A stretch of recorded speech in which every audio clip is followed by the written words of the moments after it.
오늘 우리에게 주신 하나님 말씀은 스바냐 1장 14절에서 16절까지 말씀입니다. 여호와의 큰 날이 가깝도다. 가깝고도 빠르도다.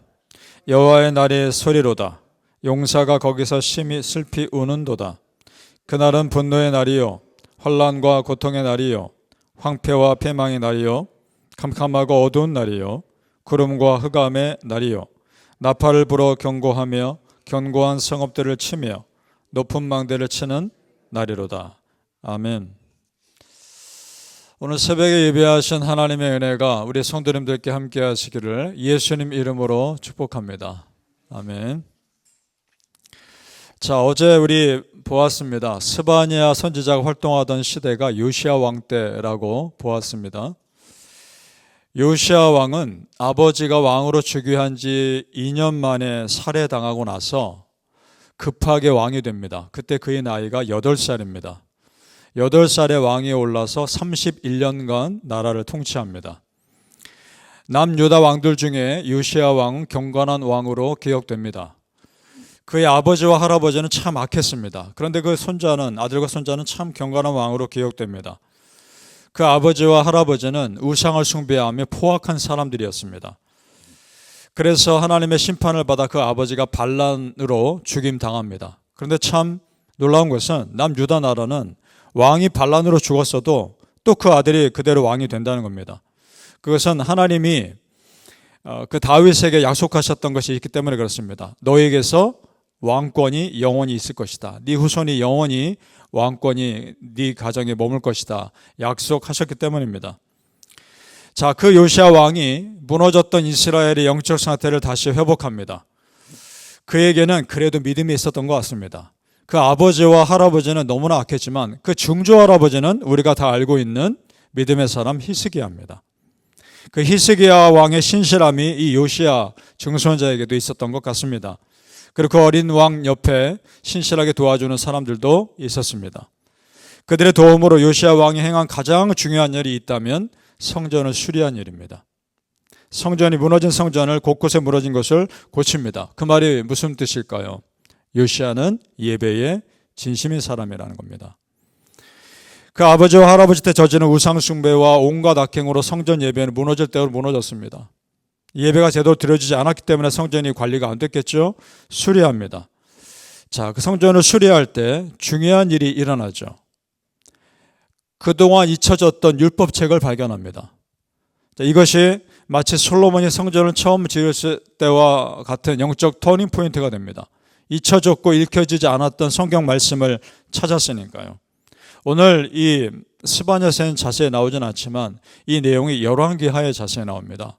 열왕기하 22장 8절에 이렇게 되어 있습니다. 그때 대제사장이 hil기야라는 사람인데 대제사장 hil기야가 서기관 사반에게 이르되 내가 여호와의 성전에서 율법책을 발견하였노라. 성전 수리하는 가운데 대제사장이 발견합니다. 자, 여러분, 그런데 이 부분이 이상한 겁니다. 성전에서 어떻게 율법책이 발견돼야 합니까? 그렇죠. 성전에서는 율법책이 항상 있었어야 하는 겁니다. 보이는 곳에. 수리하다가 어렵게 발견돼야 할 것이 아니란 말입니다. 그런데 성전 수리하다가 어렵게 발견될 정도면 그 당시에 얼마나 말씀과 멀어진 삶을 그들이 살았었는지를 보여주는 겁니다. 그만큼 이스라엘 백성들의 영적인 상태가 심각했었다는 것을 보여주는 거죠. 자, 그것을 요시야 왕에게 가져왔겠죠. 그 왕이 읽고 나서 옷을 찢으며 반응합니다. 그 내용이 어떻길래? 그 내용이 열왕기하 또 22장 13절에 나옵니다. 여러분 들어보십시오. 너희는 가서 이 발견한 책의 말씀에 대하여 여호와께 물으라. 우리 조상들이 이 책의 말씀을 듣지 아니하며 이 책에 우리를 위하여 기록된 모든 것을 행하지 아니하였으므로 여호와께서 우리에게 내리신 진노가 크도다. 그 책을 읽고 나서 요시야 왕이 반응하고 있는 내용입니다. 자, 그러면 그 내용을 짐작할 수 있죠. 그 성전 수리하다가 발견된 율법책 속에는 이런 내용이 있었을 것으로 생각됩니다. 회개하지 않았을 경우에 이스라엘 백성들에게 임할 하나님의 심판의 메시지가 그 책에 기록되어 있었을 거란 말입니다. 그러니까 보세요, 여러분. 하나님의 심판의 메시지는 성전 보이지 않는 곳에 꼭꼭 숨겨놓고 읽지 않고 있었던 겁니다. 자신들에게 부담되는 말씀은 읽지 않고 숨겨놓고 있었단 말입니다. 자, 그런 분위기 가운데 요시야 왕이 그것을 읽고 깨달은 거죠. 자신의 나라에 그동안 임한 심판은 하나님 앞에서 지은 그들의 죄 때문이라는 것을 이제 깨닫고 옷을 찢으며 반응하고 있는 겁니다. 자, 그런 분위기 가운데 스바냐 선지자를 통해서 여호와의 날에 대한 메시지가 선포되고 있는 겁니다. 자, 그들은 지금 눈에 읽은 성경으로는 하나님의 심판의 메시지를 읽고 있었던 것이고, 귀로 듣기로는 여호와의 날에 대한 심판의 메시지를 또 듣고 있는 겁니다. 똑같은 말씀인 거죠. 내용이 비슷한 일치된 하나님 말씀인 거죠. 그러니까 지금 하나님은 어떻게 하고 있는 겁니까? 눈에 읽은 말씀으로는 심판의 메시지인 거고, 귀로 듣는 말씀으로도 심판의 메시지니까 하나님은 강력하게 이스라엘 백성들에게 회개할 것을 촉구하고 계시는 겁니다. 자, 우리 14절 말씀 같이 읽어볼까요? 다시 한번 14절 시작. 여호와의 큰 날이 가깝도다. 가깝고도 빠르도다. 여호와의 날이 소리로다. 용사가 거기서 심히 슬피 우는도다. 아멘. 자, 지금 우리는 이것을 흔히 읽는 의례 있는 심판의 말씀으로 읽기 쉬운데, 성전 수리하다가 우연히 발견된 말씀에 있는 메시지를 듣고 이 말씀을 듣는 이스라엘 백성들에게는 이 말씀의 무게는 더 크게 다가왔을 겁니다. 더 굉장한 부담으로 다가왔을 겁니다. 자, 성도님들, 이걸 보면서 우리가 깨닫는 것이 있습니다. 하나님 말씀은 한결같다는 겁니다. 하나님 말씀은 이전이나 지금이나 우리에게 원하시는 하나님의 메시지는 똑같습니다. 우리에게 적용합니다. 오래전 하나님 말씀 스바냐 선지자를 통해 요시야 왕과 이스라엘 백성들에게 하셨던 말씀이나 오늘 성경을 읽고 있는 우리에게 하시는 하나님의 메시지나 똑같습니다. 무엇이냐? 여호와의 날을 준비하라는 겁니다. 믿습니까? 그날이 언제 올지 모르나 그날이 우리에겐 두려운 날이 아니요 영광과 기쁨의 날이 되도록 지금부터 준비하라는 겁니다. 그날이 우리의 성도님들에게 하나님을 만날 기쁨의 날이 되기를 축복합니다.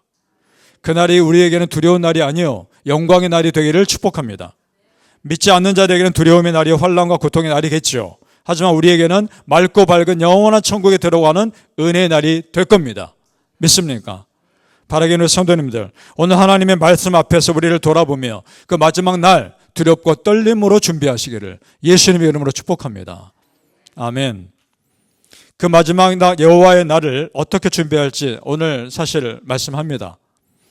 모여서 간절히 하나님 찾으라는 겁니다. 스바냐 2장으로 넘어가죠. 2장 1절로 넘어가시겠습니다. 스바냐 2장 1절 시작. 수치를 모르는 백성아 모일지어다. 모일지어다. 여기서 모이라는 것은 예배하기 위해 모이라는 것이고 회개 기도하기 위해 모이라는 겁니다. 전에 사무엘 선지자가 이스라엘 백성들의 영적인 대각성을 일으키기 위해서 미스바에 모아놓고 큰 기도 집회를 열었던 것처럼 모이라는 겁니다. 모여서 하나님을 찾으라는 겁니다. 신약 성경에 비슷한 말씀 있죠. 사도행전 2장 46절에 날마다 마음을 같이하여 성전에 모이기를 힘쓰고 집에서 떡을 떼며 기쁨과 순전한 마음으로 음식을 먹고, 자, 부흥의 역사 중에 하나는 모이는 겁니다. 힘들어도 모이고 모여서 기도하며 하나님께 외치는 겁니다. 그래서 우리 조상들 그렇게 부흥 집회를 열며 각성 집회를 열고 기도하지 않았습니까? 우리 교회 안에 그런 역사가 일어나기를 축복합니다. 나은 사람의 개인의 신앙에 머물지 말라는 겁니다. 나은 사람의 개인의 신앙은 공동체의 신앙과 반드시 이어져야 한다는 겁니다. 왜냐? 나은 사람의 경건하며 공동체를 살릴 수 있기 때문입니다. 그리고 반대로 공동체의 경건함이 내 한 사람의 신앙을 살릴 수 있기 때문입니다. 믿습니까? 그래서 우리는 기도해야 합니다. 내 믿음도 건강해야 하지만 교회 공동체의 믿음도 건강하기 위해서 우리 기도하셔야 합니다. 성도님들 한 분 한 분이, 그리고 우리 교회가 더 겸손하여 여호와 하나님을 찾읍시다. 그리고 하나님의 은혜 정말 간절히 구합시다.